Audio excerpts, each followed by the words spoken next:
qui est à côté ou à gauche ou à droite, il est un Dieu de ceux qui te voient. Il est un Dieu de ceux qui te voient. Il est un Dieu qui t'écoute. Dis-lui, rappelle-lui, peut-être qu'il est venu seulement comme. Dis-lui qu'il est un Dieu. Il est un Dieu qui t'écoute. Il est un Dieu qui console. Il est un Dieu qui console. Amen. Amen. Oh, que nous bénissons le Seigneur pour ce moment merveilleux que nous passons dans sa présence. Je disais, c'est la fête des Pâques. Il y a une table qui est dressée devant nous. Nous allons manger. Oh, on sait qu'à Bouzévi, il vient de Dol Chikwang. On sait que le Piodi, on en a mangé. On sait que les Makayab, on a toujours mangé. Mais cette table, c'est la vie. Amen. Quand tu amantes, il y a la vie éternelle. Amen. Je t'invite vraiment à préparer ton cœur. Parce que la table nous attend. C'est le corps et le sang de notre Seigneur. Amen. Ah bon? Il paraît que les sorciers mangent les champs. Et nous allons manger Jésus-Christ. Alors nous aurons la vie. Acclame les rois des rois, les seigneurs des seigneurs. Ok. Et pendant des jours, hier et aujourd'hui, nous avons décrété des jours de jeûne et de prière. Un jour, il était capable de délivrer quelqu'un, et le Seigneur leur dira que certains démons ne sortent que par le jeûne et les prières. Donc, certaines situations seront possibles à la vie en jeûnant et en priant. Ok. Ce n'est pas comme un dimanche de la prédication, c'est une soirée de prière, de louanges et de prières. Mais j'aime prier selon la parole de Dieu. Parfois, la Bible dit nous prions mal. Nous ne savons pas qu'est-ce que nous pouvons demander. Mais quand nous prions selon la parole de Dieu, Dieu est dans sa parole. Amen. Amen. Ok. Est-ce qu'on peut se mettre debout pour une minute encore? Amen. Jésus rentrant dans les temples. Fais confiance aux... Nous avons commencé hier. C'est des jours de week-end pascal. La Pâque, nous célébrons la Pâque. Au début, c'était la sortie. Le peuple d'Israël en captivité en Égypte. Ils ont souffert pendant 430 ans. Laisse-moi te dire que ta souffrance là un jour prendra fin. Amen. Tout ce qui te passe, un jour ça prendra fin. Amen. Avant que tu meurs, alors tu ne mourras pas aujourd'hui. Amen. Je prophétise sur toi les 120 ans d'âge. Amen. Reçois-les au nom de Jésus Nazareth. Je le reçois au nom de Jésus-Christ de Nazareth. Donc, je disais la Pâque, c'était ce peuple esclave en Égypte, avec la main puissante de Dieu, par Moïse son serviteur, il a fallu qu'il sorte. Et la nuit, le Seigneur a dit que chacun tue un agneau et qu'il mette le sang dans la porte, sur la porte, parce que Dieu allait frapper. Donc, l'ange des morts allait passer dans toute maison. Vous savez, quand Dieu décrète une chose, assurément, il y a des Israélites. On appelle les Israélites, ce peuple qui était en captivité. Assurément, il y a ceux qui ont négligé aussi. Il est enfant de Dieu. On en a vu il y a 2 semaines, la parabole des 10 vierges. Toutes les filles étaient vierges. Malheureusement, il y avait la moitié qui était prête pour rencontrer l'époux, la moitié de l'église qui sera enlevée. Donc je disais assurément, quand le Seigneur a dit qu'on mette le sang de l'agneau dans les linteaux de porte, il ne manque toujours pas de négligents. Assurément des gens qui étaient distraits, qui croyaient que c'était demain ou c'était aujourd'hui. Et assurément, parmi les Égyptiens, assurément, j'avais un pote de l'autre côté, un Israélite, un Juif, avait un camarade égyptien. Il lui a vendu quand même la recette.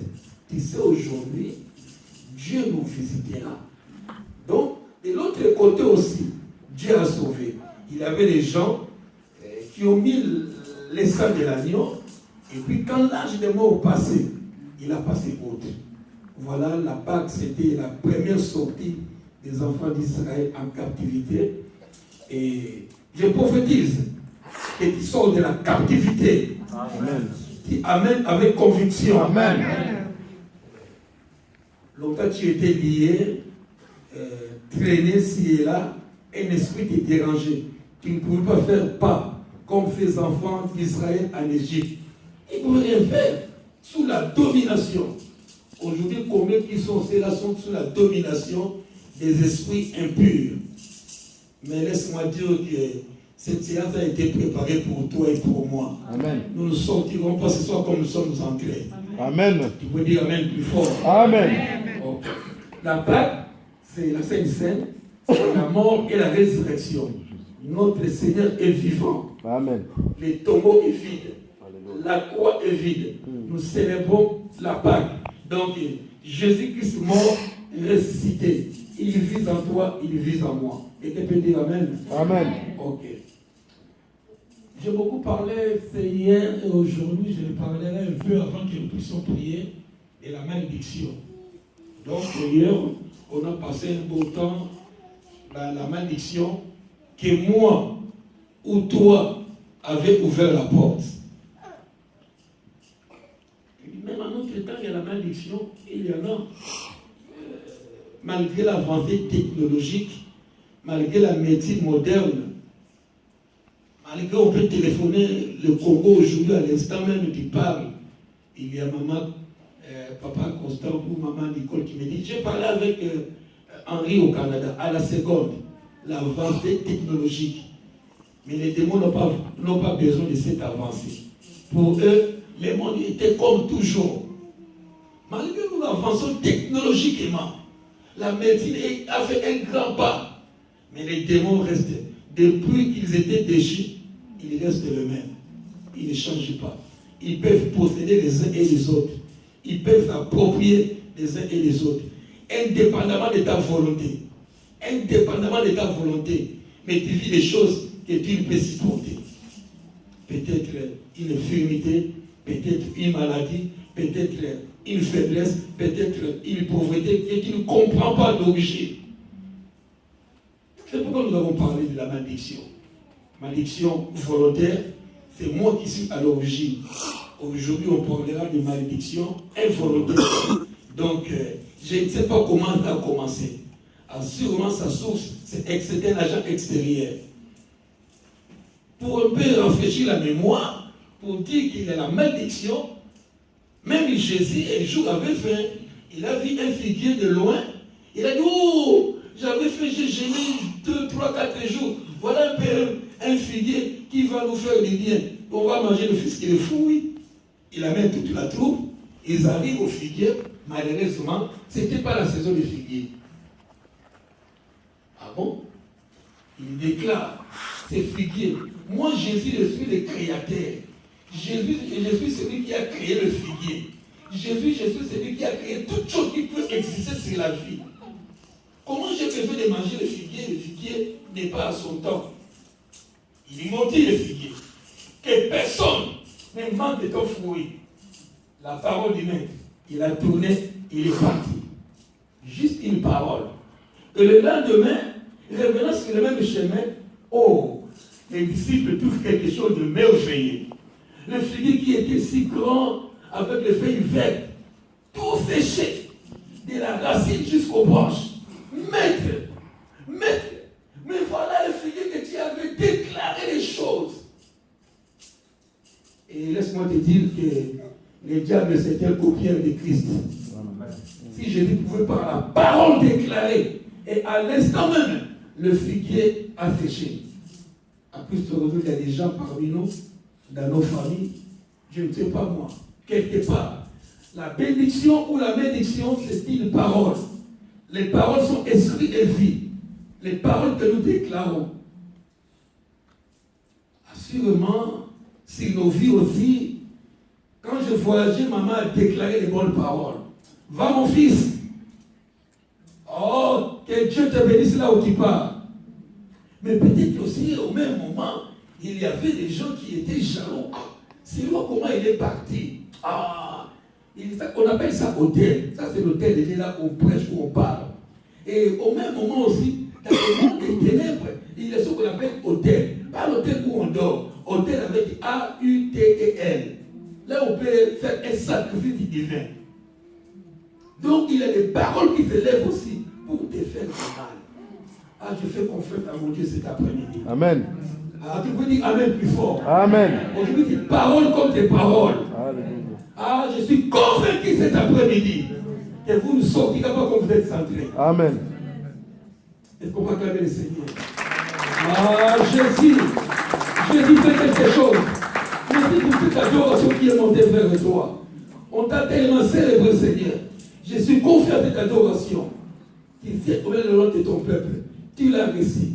Nous nous sommes humiliés devant toi et nous t'avons élevé le roi des rois, le Seigneur des seigneurs.